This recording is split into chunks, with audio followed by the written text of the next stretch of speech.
আসসালামু আলাইকুম ভিউয়ার্স, আজকে চলে আসলাম আরেকটি নতুন রেসিপি সালাদ নিয়ে আপনাদের মাঝে।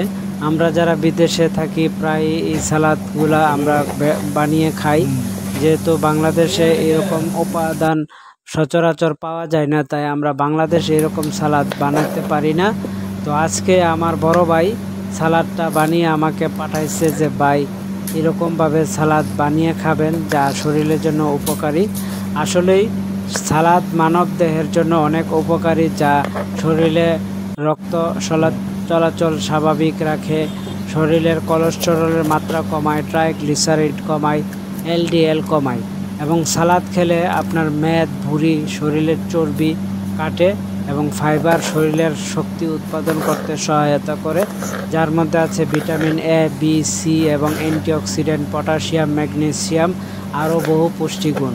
তো আমরা সালাদ মোটামুটি কাঁচা খাওয়ার কারণে শরীরের সম্পূর্ণ পুষ্টি আমরা পেতে সক্ষম হই।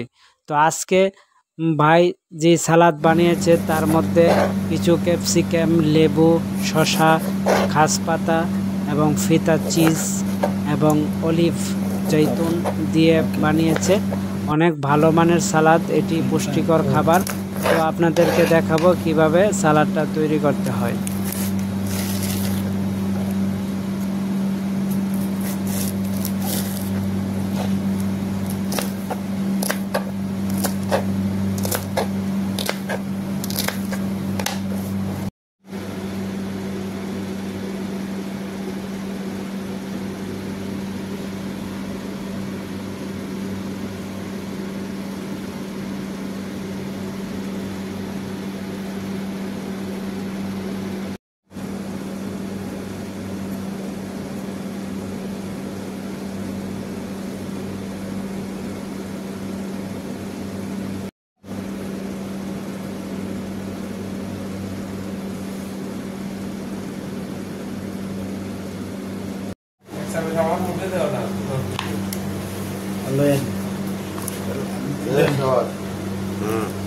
বলি না